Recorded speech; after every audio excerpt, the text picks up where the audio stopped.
glad we can be together today. And I'm so excited to introduce Stephanie to you. I've known Stephanie, well, she reminded me today, it was 9 years ago, about today, that she came on board at Jessica's house. And I just can't say enough about her and how thankful I am that she was one of our very first employees in 2012 when we launched Jessica's house. And professionally, I'll just read her bio. She is a licensed professional counselor and registered play therapist who specializes in working with children and families around change, including grief, trauma, and transition. As a third culture child, she experienced transitions often, inspiring her passion to educate and support children and families in their life transitions. Stephanie finds energy in utilizing play, creative expression, and bibliotherapy in her practice and program creation. She's the owner of Resilient Minds Counseling in the Denver metro area and camp therapist for Camp JoJo. And Camp JoJo's focus is on supporting teens who have been impacted by suicide. But what I'd like to say about Stephanie is that she was just that key member of our Jessica's House team when we launched. And now that she's living in Denver, I just really miss you, Stephanie. But your strength is keeping in touch. And I'm so, so thankful that you're so good, not only about keeping in touch with me and our staff, but also our volunteers. And it's been so fun to watch Stephanie pursue her higher education and just to advance her passion for bringing healing to children with trauma. But my favorite thing about her is that I got to watch her sit with grieving children and make connections and create a safe place for them to heal. And it's really just has been my delight to know her. And so Stephanie, thank you. And I'm just so thankful that we get to learn from you today. So take it away, Stephanie. I'm honored to be here today. As Erin said, my name is Stephanie Heikemper, and my goal today is just to kind of skim the surface and talk to you a little bit about what play may look like in your new hospital room. Let's see. So today, my hope is that you all will learn the definition of trauma. So I just want to prepare you all that the content of this presentation is heavy, and it's not your job to hold it, but it is my job as a therapist and a trauma-informed counselor to just show you what this looks like when you're working and supporting with children who have experienced varying degrees of trauma. It's important that this may be a trigger. This may touch the part of your own story or somebody very close to you. So please, if you need to step away, just make sure you're muted and you just take a break or grab a drink of water or a crunchy snack or doodle on your paper. All is welcome. All of this information will be available to you later. The other objectives include gaining an understanding of events that may be traumatic. Trauma is a perception, and so I want to help you understand what children have taught us, how to explore their play, and just understand what's going on, just play in general and traumatic play and what this looks like. My hope is that you will understand various ways to help them explore their narratives and to feel comfortable exploring their narratives, as well as looking at the development of their nervous system and just their general development. And lastly, it's most important that we all understand ways that we can provide a safe way to integrate bringing our children back into the room and back into their body to transition them from the hospital playroom. And as Erin said, and I think this is probably why I'm a little weepy right now, it's also my nature. I love this work. But when I think about Jessica's house and I think about originally sitting in the room in a pop-up desk with lots of paint samples on the wall, not sure what colors would be picked, I met lots of key people for Jessica's house. And at times it often felt incredibly overwhelming. I was new to town, far, far away from home. And everybody was connected to Jessica's house. They were connected to Erin, or they were connected to the Everetts. And there came this lady with this bright, bright energy and this tall, tall, tall man behind her. And he was so passionate about the attention to detail as we talked about paint samples and what was coming from the rooms and open houses. And so I think it's important that you understand and know the namesake behind the hospital room. So the hospital room the hospital playroom is going to be named after Dr. Gary Daly, Nancy's husband. And when Nancy and I talked a few weeks ago, we talked about all the play that will happen in this hospital room and all the things that kids will get to do and all the varying parts of their stories that they'll get to explore. And one thing I walked away from that conversation with was this feeling about this hope that these children will have. And I believe full heartedly that you all, as volunteers, will also have this hope. And so I thought it was fitting to start this heavy presentation. That's my delight and energy, with a really beautiful poem written by Maddie Stepanek called A New Hope. It says, I need a hope, a new hope, a hope that reaches for the stars and that does not end in violence or war, a hope that makes peace on our earth and that does not create evil in the world, a hope that finds cures for all diseases and that does not make people hurt in their bodies, in their hearts, or most of all, their spirits. I need a hope, a new hope, a hope that inspires me to live and to make all these things happen so that the whole world can have a new hope too. And in preparing this presentation, I asked Nancy if she would be willing to share a picture of Gary. And this is not what he looked like when I met him, but this is a picture of Gary at a dairy. So thank you, Nancy, for sharing that. So as we kind of jump in, I want you to know that trauma is a perception. Your trauma, your neighbor's trauma, your child's trauma, your friend's trauma, they're all different. People may be in the same situation, but walk away with different varying amounts of trauma or different experiences from that. So the main thing to think about is that trauma is experienced by an individual as physically or emotionally harmful or life-threatening, and that it has long-lasting adverse effects on individuals' functioning. This functioning impact affects them mentally, physically, socially, emotionally, and spiritually.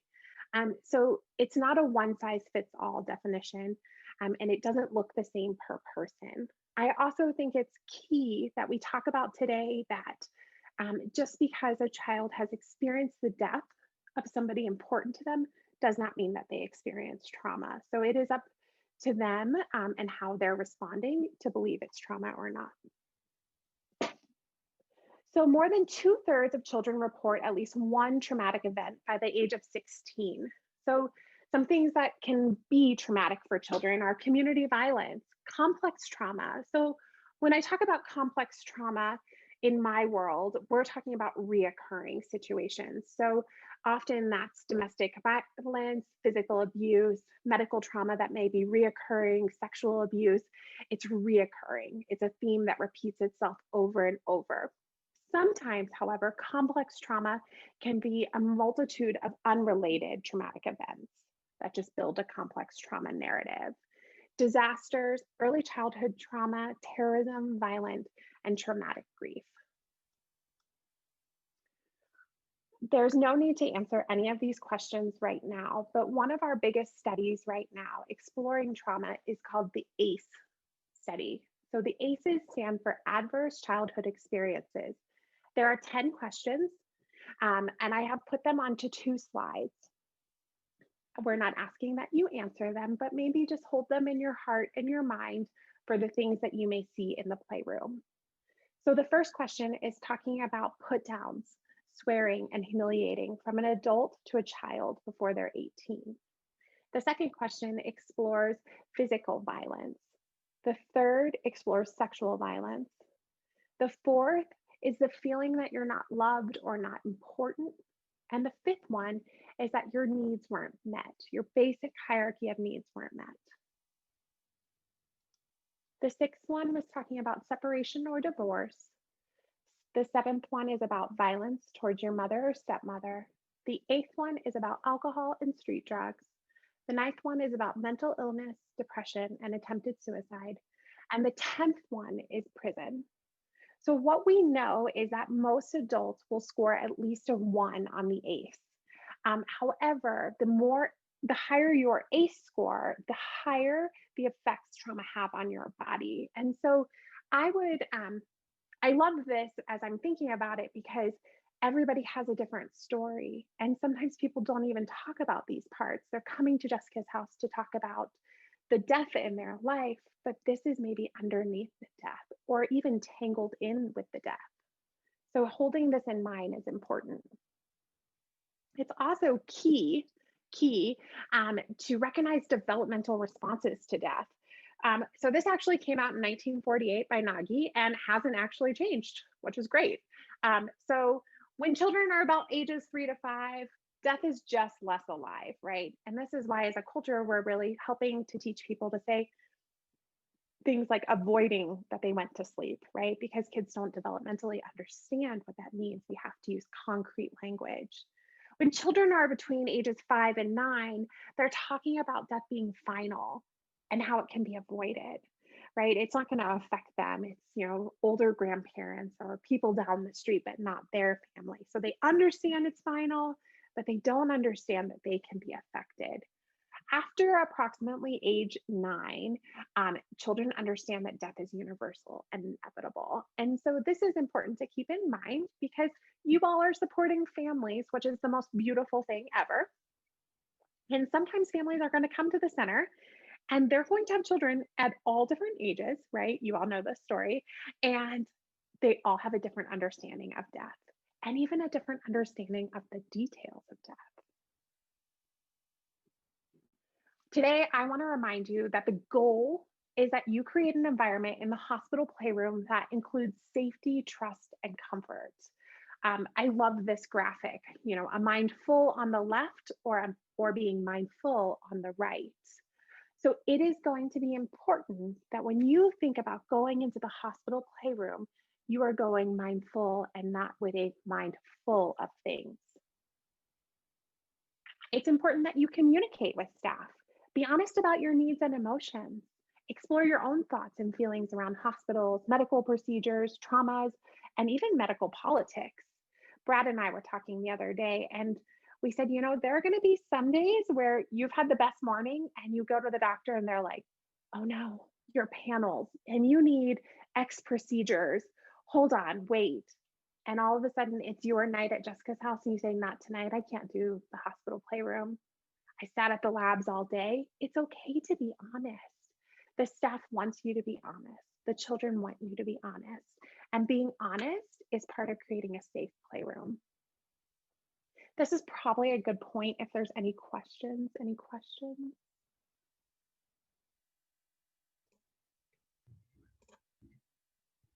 Stephanie, give me about 10 seconds to look over the chat. Okay.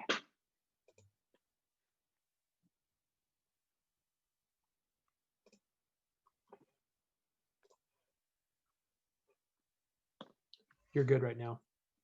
Awesome. I'm going to keep going. If you have questions, pop them in the chat or write them down. I'd love to have that dialogue. Listening to one another activates our mirror neurons and resonance circulatory, I can never say that, so that we can be said to literally begin to inhabit one another's embodied emotional universe. So this is by Bonnie Bradock, and she studies trauma. And so I love this quote because I want you to think about how important you are.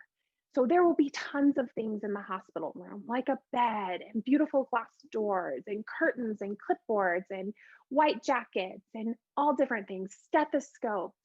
But you are going to be the most important piece of that playroom. Because when you're honest with yourself and you are regulated and you've been communicating to staff about your needs in your day, you can be there for a child. You can be that safe green light person for them because your mirror neurons are in a good place. They're regulated. And so then you can help balance them as they do their hard work within the hospital playroom. So today we're going to talk about Dewey Friedman's model of child development. And this is an interesting one. I think it's about taking Erikson and Piaget and kind of blending them together in a way that's easy to use. So on your screen, all of these slides are going to look alike. And they're going to build up. And so if you have a pen and paper, I'd love for you to write down the questions. Do I exist? Is the world okay? Am I okay? How much can I do? How well can I do it? And who am I? We're going to visit each of these steps. But if you notice, do I exist encompasses the age of 0 to birth, right? So this is in utero. And this is important because this model stacks up from the bottom to the top, just like brain development starts in the bottom and goes forward.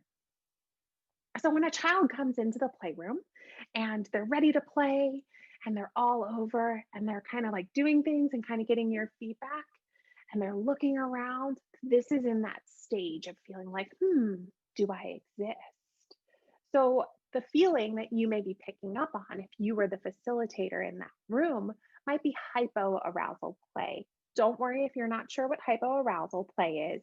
I'll explain it further on the next slide. So you might be looking around, you're like, hush, are they interested? Are they not interested? I'm starting to feel a little confused. Maybe we rush them into this room. They're not making eye contact. What's going on? It's intentional. When children are playing and experiencing emotions, they're setting us up because sometimes they don't have the words, right? So I want to teach you how to use your body. So if the child around you is just looking around and is all over and not sure to make eye contact or what to touch, you might just say, I'm confused. I wonder what I need, and see what they ask or answer. When we think about hypoarousal play, so this is at the bottom of your window of tolerance, and I got to preview some of your amazing trauma slides. And so when you think about the window of tolerance, this is at the bottom. This is your windowsill. And so it's the parasympathetic play themes. It's helplessness, it's limited to no expression. Kids are guarded, they're playing alone, or they're playing some gruesome, hard scene and there's zero emotion. This also might be the beginning of what looks like dissociation. So dissociation in the hospital playroom is going to potentially look like checking out. For our younger kids, it may even look like they have accidents. So if you're the facilitator in the playroom and all of a sudden you see Johnny and he's dancing around like he might need to use the restroom, and your co-facilitator has said, hey, Johnny, do you need to use the restroom? And he's like, no. The best way to approach that is later, just a minute or two later, say, I think I really need to listen to my body. I'm gonna go take a restroom break. Most of the time, it then gives kids permission to check back into their body. Kids that are beginning to dissociate might look more clumsy, right? Dissociation is a protection. You might hear increased complaints. My tummy hurts. And I don't know what happened, but my pinky hurts. Oh, and I'm out of breath. And suddenly kids might go from quiet to loud. So this is going to be the still face experiment, probably one of my favorite experiments. And this is at that same age, the bottom two parts of Dewey Friedman's model. So I just want you to watch. Babies this young are extremely responsive to the emotions and the reactivity and the social interaction that they get from the world around them. This is something that we started studying 30, 40 years ago, when people didn't think that infants could engage in social interaction. In the still face experiment, what the mother did was she sits down and she's playing with her baby who's about a year of age. I'm like a girl. Oh. And she gives a greeting to the baby gives a greeting back to her. Yeah. This baby starts pointing at different places in the world, and the mother's trying to engage her and play with her. They're working to coordinate their emotions and their intentions, what they want to do in the world. And that's really what the baby is used to. And then we ask the mother to not respond to the baby. The baby very quickly picks up on this. And then she uses all of her abilities to try and get the mother back. She smiles at the mother. She points because she's used to the mother looking where she points. The baby puts both hands up in front of her and says, "What's happening here?" She makes that screechy sound at the mother, like, come on, why aren't we doing this? Even in this 2 minutes, when they don't get the normal reaction, they react with negative emotions, they turn away, they feel the stress of it, they actually may lose control of their posture because of the stress that they're experiencing. Okay. I'm here. And what are you doing? Oh, yes. Oh, what a big girl. It's a little like the good, the bad, and the ugly. The good is that normal stuff that goes on, that we all do with our kids. The bad is when something bad happens, but the infant can overcome it. After all, when you stop the still face, the mother and the baby start to play again. The ugly is when you don't give the child any chance to get back to the good. There's no reparation, and they're stuck in that really ugly situation. Pop back in. What you saw on the still face was that beginning, right? Do I exist? Did you see the baby point? Like, hey, mom, what about over here? Look over there, mom, right? So when we're in the playroom and our clients and our children playing are looking around and they're pointing, it's important that we attach. It's important that we say, I see you. I see you're looking at that. Wow, that's above your head. Do you need help getting it down? It's a way for us to connect. It's not us telling them how to play, but it's a way for us to connect. This type of play, the hypoarousal themes, are part of the parasympathetic nervous system, which is also responsible for the rest and digest. So kind of those natural moments. The next level is birth to 18 months, right? And I would guess that that baby was about in between this range, right? So first, she's kind of screaming, right? Like for mom, like, yeeks. And then she's pointing, and then she's really sad. And then mom hugs her and she collapses, right? She kind of curls in. That's when she's exploring, is the world okay? So when we're exploring, is the world okay in the hospital playroom, it might look like hyper arousal play. So when you think about the window of tolerance, hypo, the last slide, is on the bottom and hyper is on the top. It's more that outward feeling, right? I don't know about you, but hearing that baby screech and scream kind of made my heart skip a beat. And it was like, oh no, somebody please pick up the baby, rescue the baby, right? I kind of felt unsafe. This is what you might feel in the playroom based on the play, based on how kids come in, right? They're kind of nervous. Somebody that they loved or cared about or know went to the hospital and something changed, or their experience isn't pleasant or isn't positive.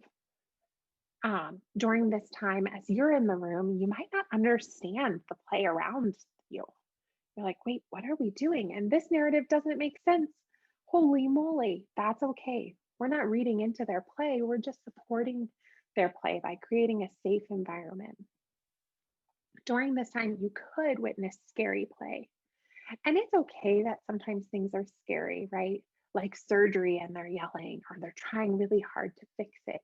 But if at any time the play becomes too scary and feels unsafe, maybe your heart as the facilitator is racing, or your stomach is kind of churning, or you've noticed that your feet are really sweaty, it's important that you say, I don't feel safe.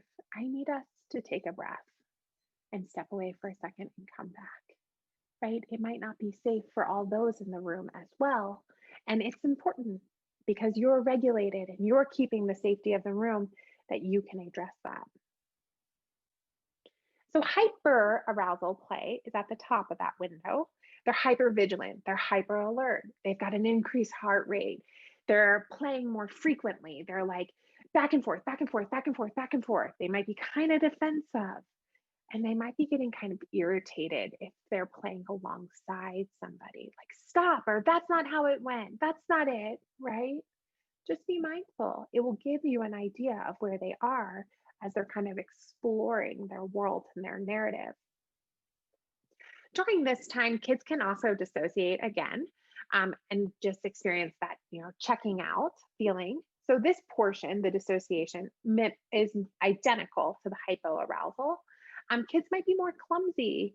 You might get tummy aches or increased needs to use the bathroom, sudden shifts of emotion, incongruent emotions. When I think about dissociation, I think about their own need to survive. And sometimes quickly checking out is that the story is getting too big, right? They need to slow it down. It would be so amazing if we came with our own remote controls, kind of like the new ones, like the DVD players, or wait, hold on, that sounded outdated. DVR players, right? Where you pause or you rewind or you slow it down or you just go frame by frame. But unfortunately, we don't have a remote control, and neither do the kids at Jessica's house. So when they check out, that is kind of their own remote control.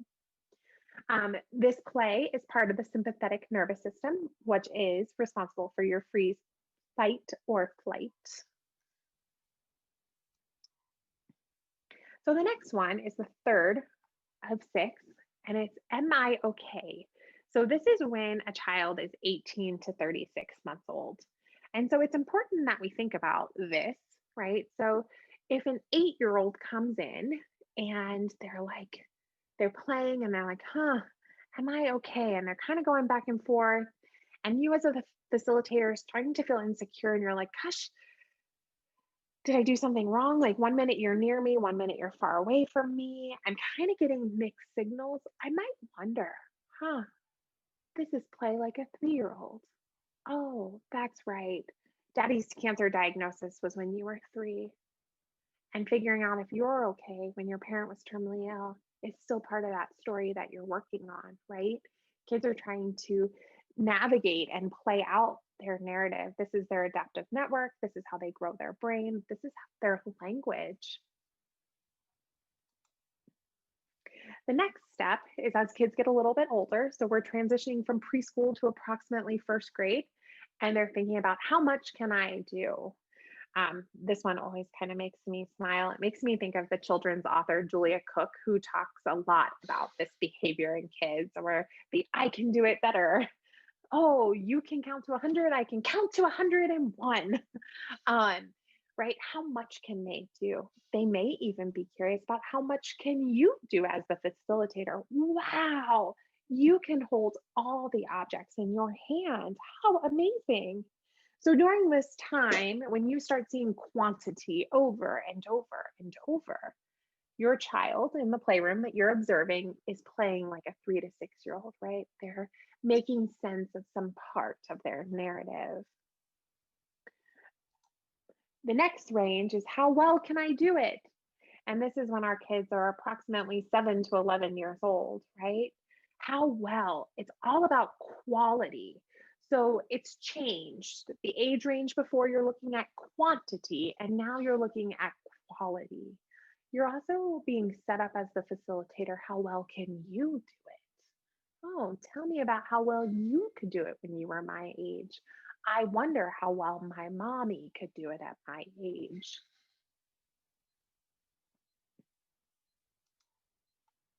And the final one is who am I, right? So this is when our kids are 11 plus. This is the end of elementary school, beginning into adolescence, right? What makes me who I am? What makes you who you are? How did you get here, right? So often in your opening circles, it's safe to share who you'd like to honor and remember. And that's important to them because as our kids grow within the walls of the new house and the new playrooms, they are trying to make sense of who am I? What makes me me? And how do all these stages work together? So even when you're 11, you can still go all the way back down, right? And kind of start, you might enter the room and you're looking around. Do I exist? Is the world okay? Kind of testing it out, not sure. Am I okay? How much can I do? How well can I do? Who am I, right? It builds and builds and builds. So play is so amazing. It facilitates communication, it fosters emotional well-being, it enhances social relationships, and it increases personal strengths. And this cycle goes on and on and on and on. I think one of my fondest memories of play at Jessica's house was just watching play transform, and getting a front row seat in a very, very warm art studio. I remember that we didn't really work on Friday mornings, and we had made special arrangements for somebody driving through town to talk about the center.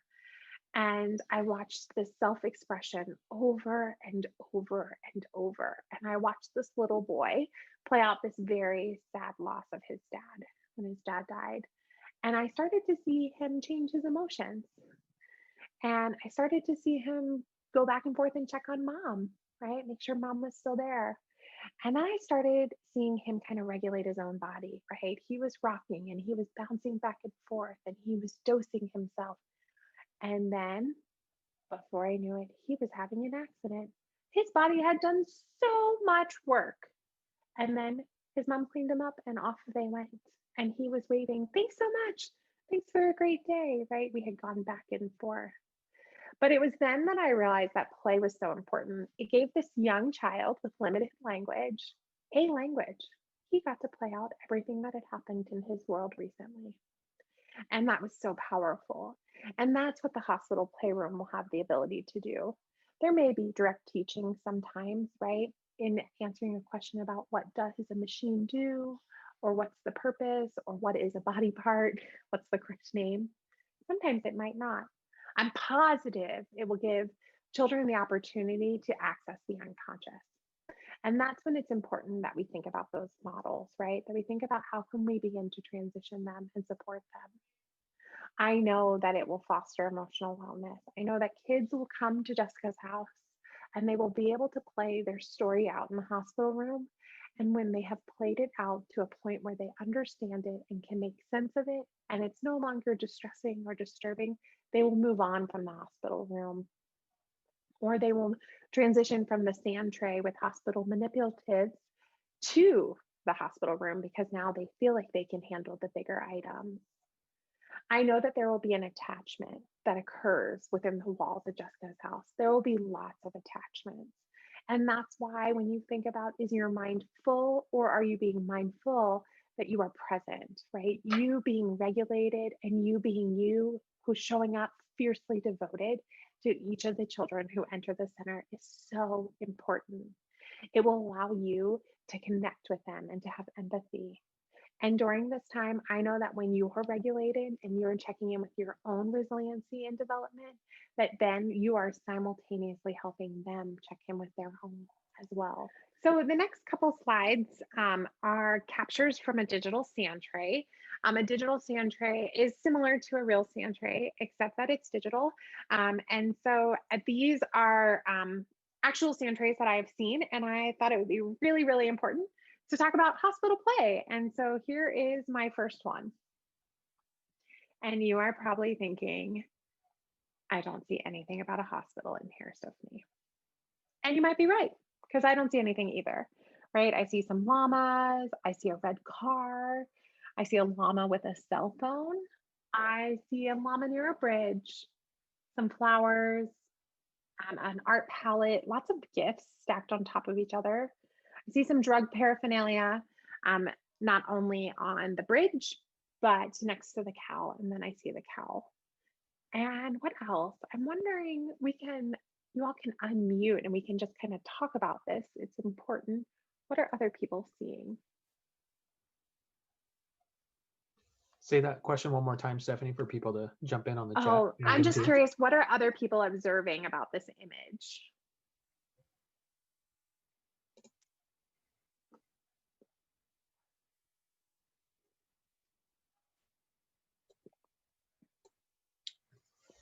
Red car.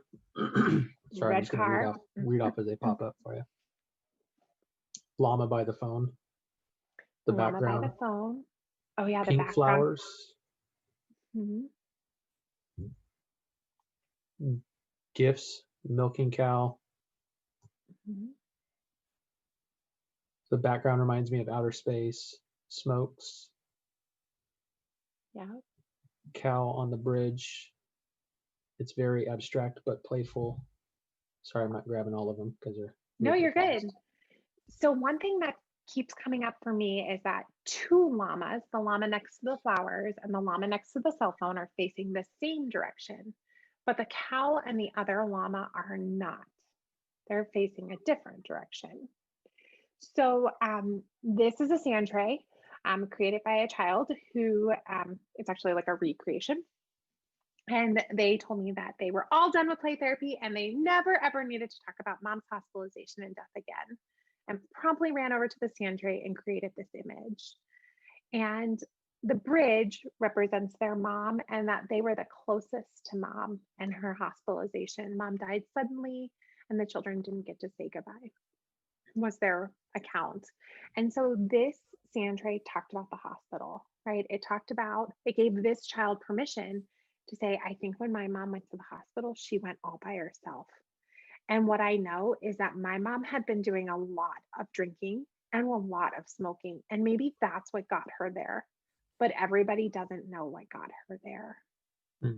And as I explored, the llama next to the cell phone represented a sibling who no longer was talking to anybody because their grief had gotten so big and they were so angry that they didn't get to say goodbye.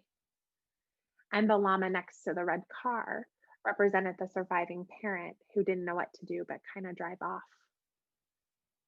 And during that time, the pink flowers represented a tradition that they had adopted after Mother's Day. And so when we think about the sand tray as it ties into the hospital playroom, it's so important that as facilitators that we don't have an expectation, right? We aren't the expert here. The child is the expert, because if I had just put this up on the screen, you might be thinking, Stephanie, I don't know what is going on in Colorado, but this does not represent a hospital. This doesn't look like a hospital. I've never seen a hospital have these items in it, a cow and a bridge, maybe a sports car in the parking lot, maybe somebody with a coloring book in the waiting room, right? But it's important that we allow children to have these safe modalities to explore it, because mastery in the sand tray, where they're bigger than the manipulatives, give them permission to then play out their story in the hospital, right? Often this little girl would squeeze the IV bag and ask lots and lots of questions about it. I unfortunately don't have a whole center, which would be amazing. I'm very jealous, Jessica's house. But I know if I did that, items like the sand tray would be the bridge to the hospital playroom. And my vision for you all is that this will also often be a bridge for you. So I put up another one. The background has nothing to do with it, except that it is just different sand that I can pick on my digital sand tray. So I should probably let you know that. But just kind of curious, what are we all seeing here?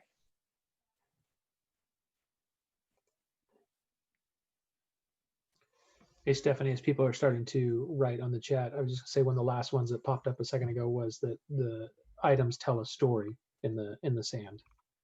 The items do tell a story, and we will see stories after stories in the hospital playroom, right? So we see lungs in a cage, a broken heart. We see robbers. Yep.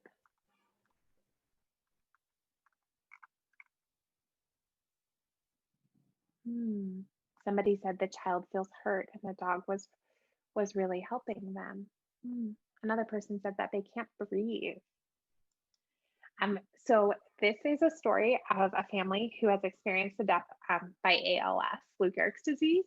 And the reoccurring story when the kids were really, really young was that ALS was like bad guys in their parents' bodies. And so we played out the bad guys over and over and over. And the bad guys had taken parts of their parents' body and held them hostage. And they were sad that they had done that the bad guys had made their parents' body no longer work.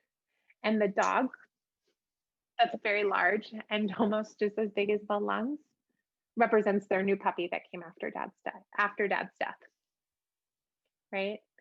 And we played out this scene for weeks in the sand tray.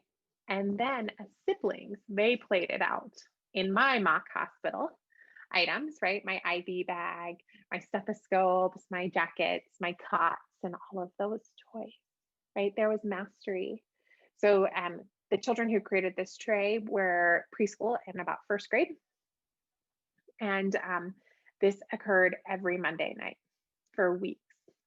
And they would come in very, very, very, very loud. We had every sound machine on that we owned in the office because they had big work to do and they waited all week. Right. And so it's important that we have these modalities like a sand tray and a hospital playroom so that they can bridge. And then we played it out, we played it out, we played it out. And one day, no one even acknowledged the IV pole in the back of the room. No one acknowledged the doctor's kit. No one acknowledged the kit, and no one talked about it. Right? They had gotten to do everything that they needed to do, and they transitioned on to other play. And it is interesting because every once in a while, about probably 6 months or so after that series of play, they started to say, remember that one time? And then it started to open up other conversations. Remember that one time we built a Thanksgiving table, right? So I want you all to notice that sometimes hospital play will be big and intense, and it will occur week after week after week. And then one day it will just stop, right? And it will become a conversation that maybe you hear about in the garden months later, or you hear about outside, or you see at the next time somebody's in the sand room, or you see them jumping it out like, not fair, bad guys. Not fair that you robbed me and that you robbed my daddy's body. The next sand tray is one on the screen. And so it's kind of same thing. I'm wondering what everyone's noticing. Whoa, I'm going too fast.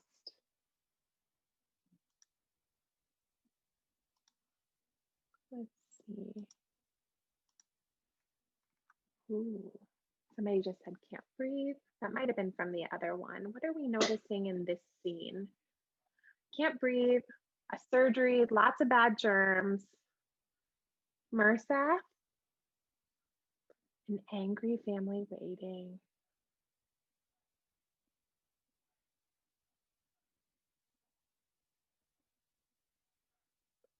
Yeah, so this tray looks way different than the other trays look, right? Somebody just said changes, grief, transitions. Absolutely.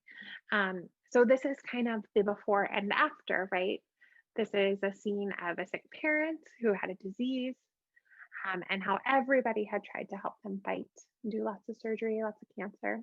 And then there was a funeral, and then there was their headstone, right? All in the same tray, using real life images, but these trays are different. They're different because the kids knew different facts and parts about the diagnosis and the story. They're different because of their age, because of their culture. This tray represents a family whose children know a lot about hospitals, right? They might have parents or family members that work in a hospital, so they wanted it to look more accurate.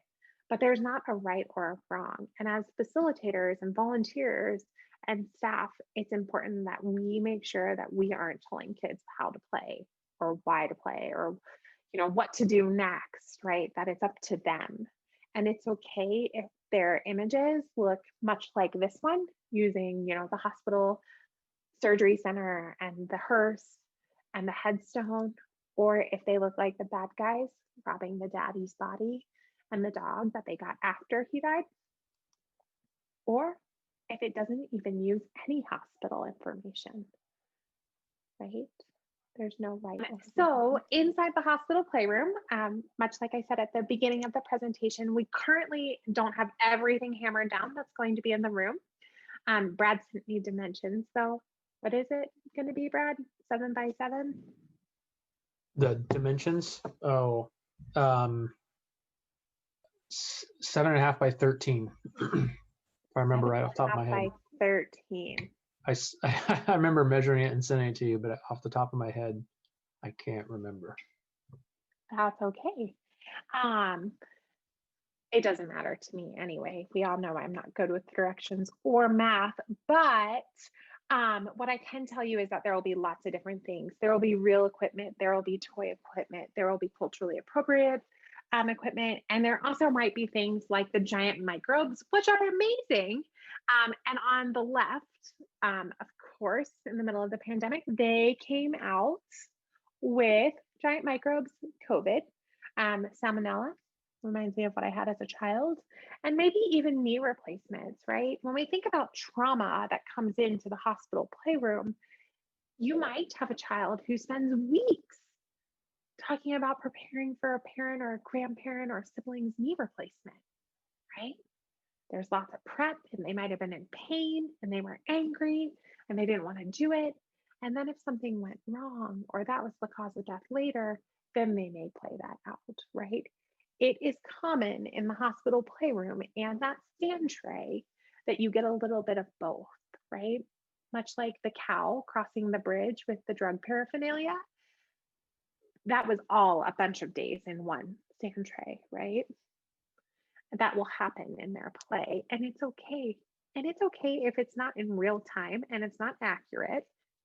It's their perception. Trauma is their perception. Oh, I don't know what I'm doing. Oh no, don't allow. Oh, good. Subtitles are not available. Not sharing. I'm awesome.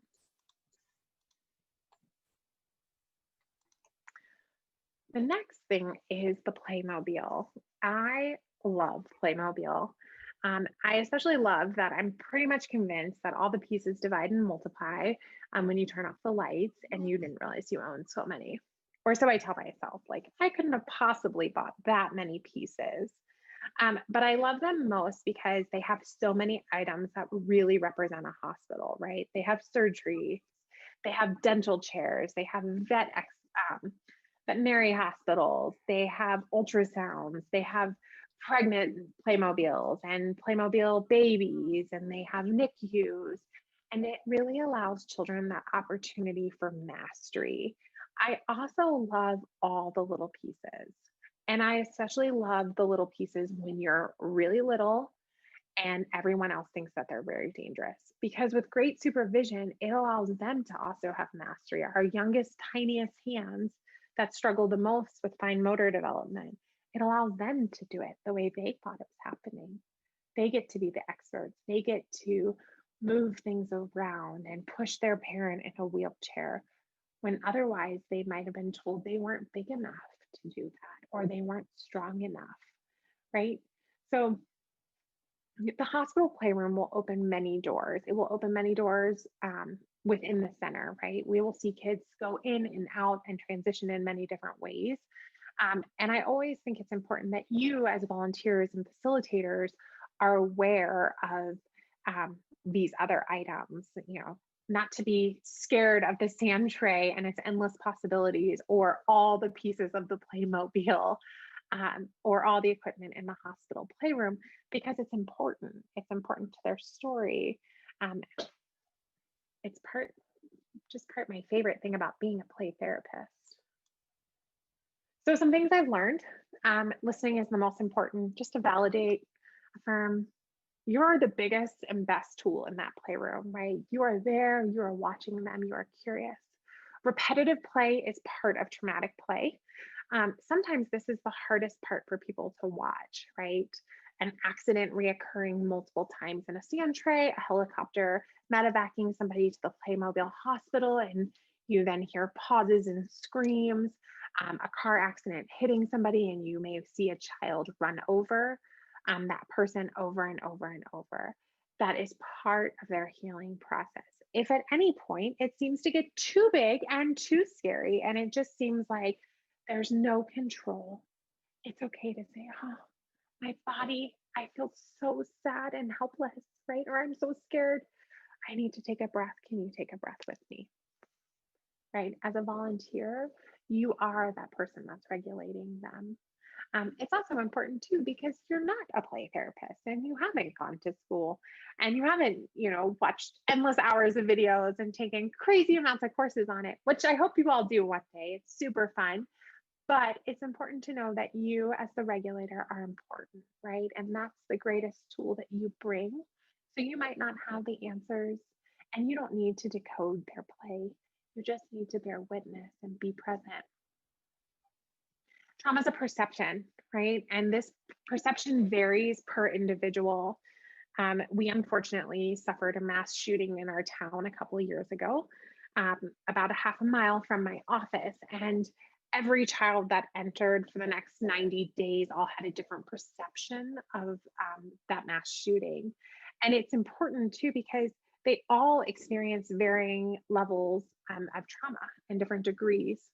And they all had a different perception, and no one was right and no one was wrong, right? Even children who lived in the same home. And this is going to be key because if one week you're in there with the younger siblings, but then the older, upper elementary, early adolescent child comes in and plays it out completely different, it's not your job to correct them, but just to bear witness. It's not personal and it's not about you. It's the work for the child, right? It's okay if they come in one week and they are like, oh my goodness, how much can you do? Oh, yes, you can do it too. I can do it better, right? It's not personal. It's about what they're experiencing in their body. They've learned more or they've researched.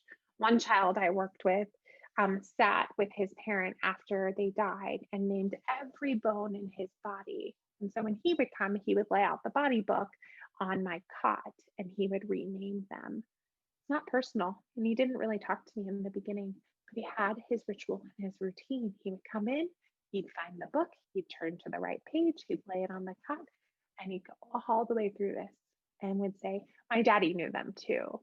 My daddy knew all the bones. You may find it valuable. I think it's valuable to know basic body functions, right? And what some of the equipment in the hospital room actually would do. You could make it up. I mean, maybe wheelchairs take us to Denver, or maybe wheelchairs take us to outer space. But it is really, really, really important that you have a baseline knowledge as the items come into the room.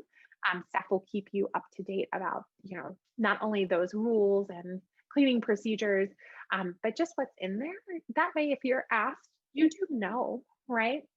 But sometimes instead of being the expert, ask the child what they think. Often the kids know the answer, right? And they just want to hear themselves say it. It's part of their own mastery. It's part of them recreating positive adaptive networks in their brain too.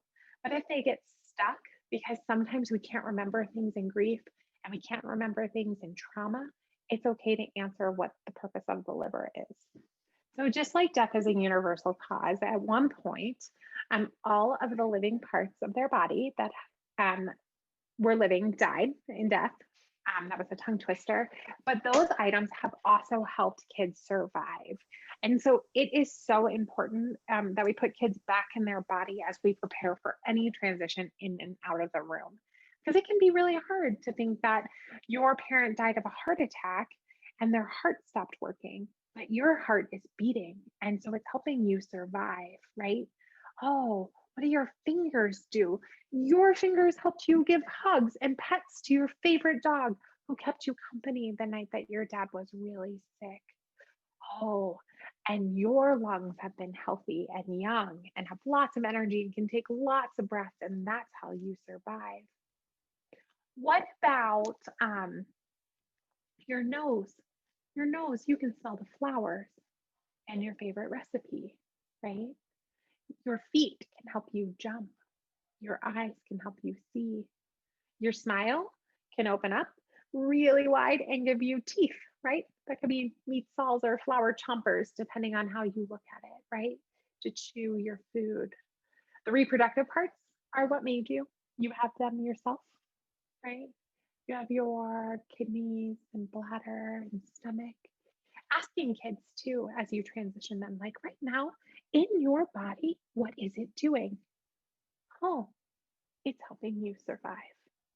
When your heart beats, you are surviving, right? That parasympathetic nervous system. When you are thinking about your person who died, who you love so much, and you miss because they watched the funniest videos with you, your brain is helping you survive. They're helping you connect those memories. And when you smell pancakes on your birthday and you think about your dad, that's also helping you survive because he made pancakes and you remember what that felt like, right? And your eyes can see pictures of that person around or even know where your other guardian or siblings are, right? So this image is huge in helping connect them back to their body. One thing that I have that since COVID has been in my car is a bag of body parts. And I always hope it like never gets left at the car wash or anything like that. But they're squishy, almost like stress balls. And it's a heart and lungs and brain and liver and kidneys and stomach and hands and feet. And it's a great way for kids to hold them, right? Like this hand is like my hand that helps me survive. Can we pass that back and forth? Oh, two hands. How can we work together?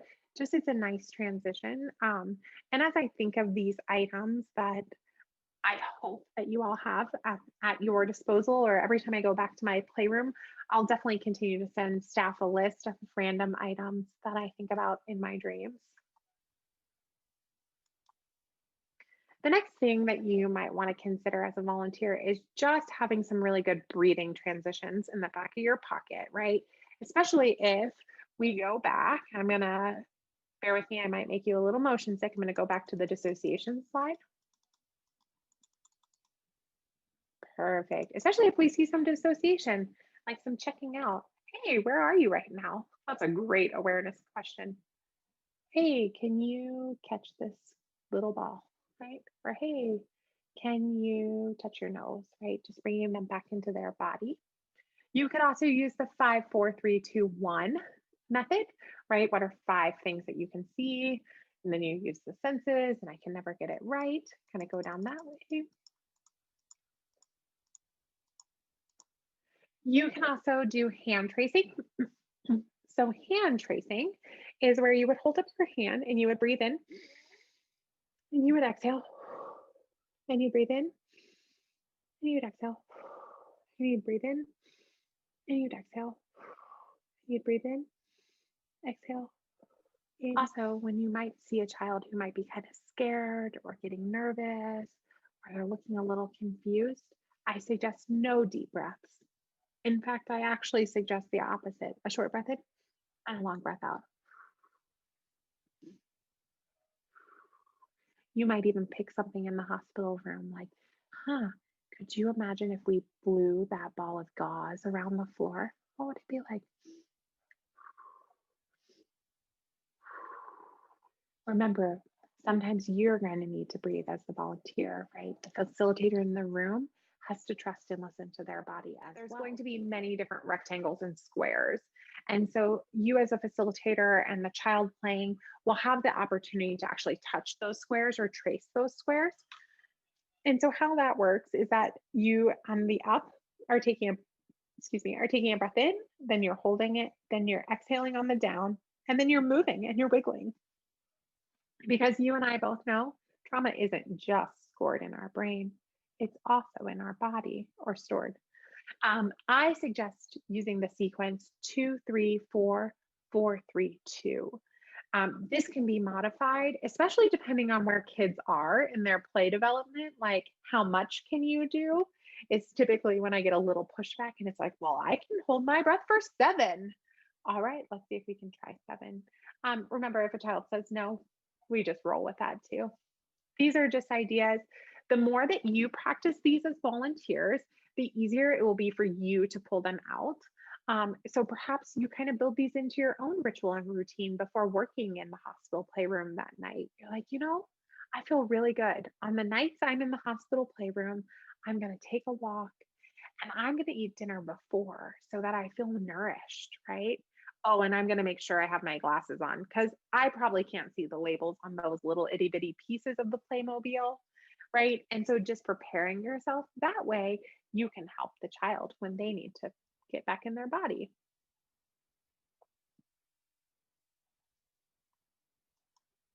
Additional transitions might be taking a drink of water, right? Washing your hands, a crunchy snack, transitioning from inside to outside, music. It also could be playing music, right? So you might find that some kids like to go from the hospital playroom to playing on a drum, walking around the house, going to the garden, and even a hug if that's appropriate, or looking for that hug from their caregiver when they're reunited or when they pass a sibling in the hallway. The drinking of the water works very, very, very well if a child is hyper aroused, right? That anxious outward play. And a crunchy snack is when they're kind of stuck in their logic in their head where they're like, huh, I just I just can't stop thinking about how this didn't work out or what I would have fixed. So as we prepare to wrap up, I want you to know it's okay not to be the expert. In fact, I'm not even an expert. Um, it's just important to be present, right? And thirsty to grow and to learn. That it's important to listen to your own body. And that post traumatic play is work, it's not personal. And that to support the children in the playroom, think of each question in the developmental model. Do I exist? Is the world safe? Am I okay? How much can I do? How well can I do it? And who am I? Right? What does this look like? What can we do? How can we support these kids together? This has been wonderful, and I just appreciate you so much being here. We've had so many new families reach out. We can't wait to open, and we're so grateful for your expertise to train our volunteers to really get ready to welcome these families. And these are all new spaces for us, so it's very exciting. Yeah, we It's won't so have just exciting. that little hospital corner. When you were talking about the child, I knew exactly who you were talking about. And I'll never forget how he put, his dad had had a head injury, and he put someone in the back of the ambulance and told us the story about how he had had an owie in his head, and he took that ambulance all around. And, All around. those opportunities, like it's such a gift for us as facilitators to watch them heal and work through their experience, and it's an amazing thing to watch kids play it out. So we're just so It is. excited to be able to just hold these spaces for them and see what all can transform inside of them. Thank you all for being here. This will end our presentation.